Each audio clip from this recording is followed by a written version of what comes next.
Joyeux retour dans les années 2000, bienvenue dans un monde de CD écrit au stabilo, de la GameCube et de Smash Bros. Aujourd'hui on va transformer une Wii en bibliothèque de jeux GameCube et Wii, tout ça pour 0 € avec uniquement une carte SD, une clé USB et une Wii. Allez, suivez-moi, je vais tout vous expliquer. La Wii était la console la moins puissante de sa génération et illogiquement ça a été la plus vendue. On se souvient de ces Wii Party, Wii Sport, Wii Sport Resort et autres Wii machin, mais aussi de ces jeux sur GameCube comme Smash Bros Melee. Car oui, la Wii est rétro-compatible GameCube et sans aucun doute ça l'a clairement aidé à s'installer dans le marché des consoles de salon.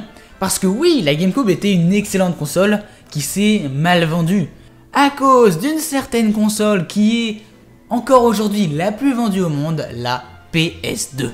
D'ailleurs Sony recevra un petit échec quelques années après à cause du prix énorme de sa PS3 à sa sortie, entre 500 € pour la version 20 Go et 600 € pour la version 60 Go.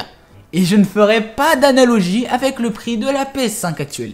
Bref, la Wii a été un gros succès, marquant une ère de renouveau pour Nintendo après les deux moyens échecs de la Nintendo 64 et de la GameCube. C'est pour ça que souvent on cherche à, comment dire pour ne pas me faire censurer par YouTube, on cherche à contourner les sécurités d'une console pour pouvoir bénéficier complètement gratuitement de tous les jeux de celle-ci. Je pourrais vous parler de l'origine du mot homebrew utilisé pour contourner les sécurités d'une console, mais en spécificité la Wii.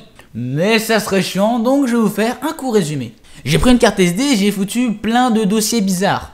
Après je l'ai mis dans ma Wii, parce que oui, il y a un port de carte SD dans la Wii, vous inquiétez pas, j'ai pensé pareil. J'ai ouvert une lettre, j'ai installé plusieurs trucs, puis j'ai installé Pimp My Wii, qui va me rappeler les moments les plus sombres de l'histoire. Et j'ai installé quelque chose qui s'appelle Nintendo, on dirait vraiment un nom de fun game obscur qui s'est fait supprimer par Nintendo. Puis j'ai utilisé Wii Backup Manager pour mettre des jeux Wii sur clé ou disque dur externe. Wii Backup Manager qui a d'ailleurs un fonctionnement vraiment bizarre et pas intuitif du tout.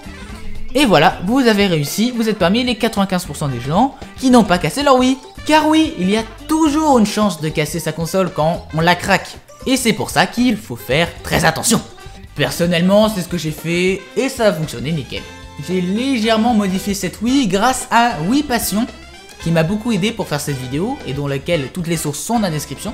Je recommande aussi la chaîne de Classic Gamer, un très bon petit youtubeur qui a fait d'innombrables tutos sur ça, donc je peux que vous conseiller d'aller voir.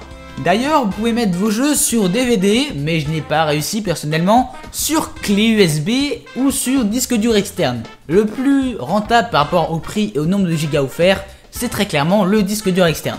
Il faudra juste utiliser Wii Backup Manager. Par contre, pensez bien à mettre votre clé USB ou votre disque dur sur le port du bas quand la console est couchée ou sur le port de droite si votre console est debout. Sinon, ça ne marchera pas parce que un seul sur les deux ports USB est en 2.0. Parce que malheureusement, les débits sont beaucoup trop faibles sur un port 1.0 pour pouvoir jouer à des jeux là-dessus. Pour les jeux GameCube, il faudra juste les mettre dans un dossier qui a un certain nom. Et surtout, pensez à renommer les ISO en game. Sinon, elle ne s'affichera pas dans votre émulateur sur votre Wii.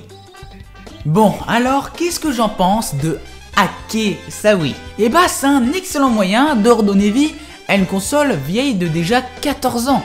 Et tout ça pour 0 €. On peut jouer à tout ce qu'on veut, et la rétrocompatibilité GameCube est géniale. En plus, on peut installer des émulateurs de Super NES, NES et éventuellement Nintendo 64 si ma mémoire est bonne. Tout ça sans avoir à racheter des DVD d'occasion qui coûteront facilement 15 €, ce qui est quasiment le prix de la console d'occasion. C'est une excellente idée à mettre dans un setup, ça prend pas de place, ça fait pas de bruit, c'est toujours utile et c'est une excellente expérience à faire chez vous. Et ça plonge dans un autre univers.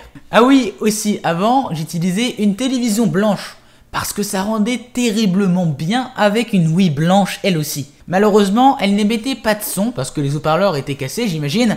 Et donc j'ai tout simplement repris une nouvelle télévision. Elle aimait bien le son, il n'y a pas de traits rouges qui passent, qui sont une marque d'écran qui ont été un peu maltraités pendant leur utilisation.